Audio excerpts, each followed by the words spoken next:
Fed policy by code word. When you think about it, it's a bit of a strange thing to do, but nonetheless, markets will be scrutinising every word from Janet Yellen this Wednesday to find out where we're heading next. Francesco Garzarelli is here from Goldman Sachs to tell me what you think is going to happen and how the markets are likely to respond to it. Francesco, you broadly think no change to language this time around? Well, first, it's difficult to understand how the Fed can craft a different narrative around its forward guidance without allowing for the market not to move too much. So that's where we come out saying probably they'll strike a neutral ground at this occasion in preparation for bigger changes down the line. So if you've got nothing nice to say nothing at all, right? I mean, what is motivating that? Is the fear of a taper tantrum itself in the markets, is that enough to put them off? I think they discovered through the taper tantrum that movements in the balance sheet in particular are something that the market is very sensitive to. We're thinking about the relative size of balance sheet of central banks, for instance, as a determinant of exchange rates, which, as you know, is very important. We've seen the ECB announce an expansion of its balance sheet and so on and so forth. So that, I think, is a bit of a taboo, particularly on this occasion. But the Fed in June, July has laid out an expectation of what they call simple and clear plan for how they're going to manage the exit strategy from ultra loose monetary policy to tightening.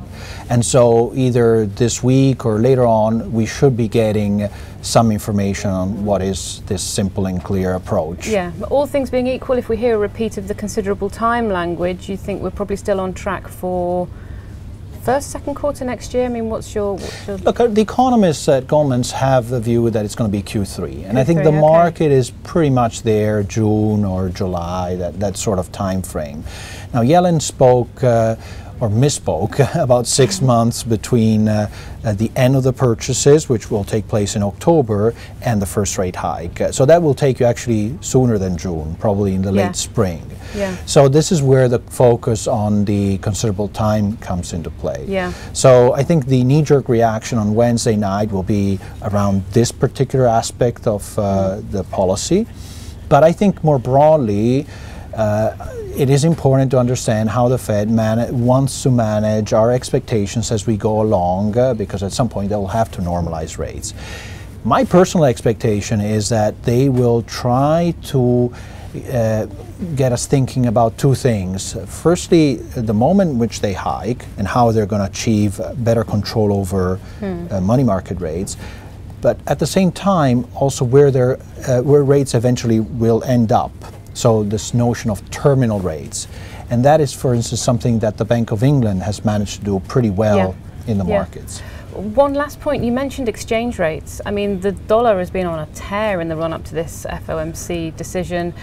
Is the market pricing this correctly, do you think? Is this the correct market response? Oh yeah, I think so. And I think this notion of the dollar being already too strong is overstated. I mean, if you look at it from... It's a popular trade, but it hasn't run... Yeah, I think that's the only obstacle to the trade, frankly, is positioning. But in terms of overall financial conditions for the US, both flows and overall financial conditions, including price of oil, energy, more broadly, the equity markets, are all very accommodative.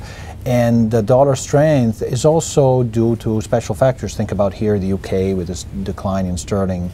It came so abruptly. Some reaction to the ECB's policy announcements. So I don't think we can yet speak about a strong dollar that is a headwind to further appreciation. Yeah, so it's possibly only just begun. Thanks very much for your thoughts.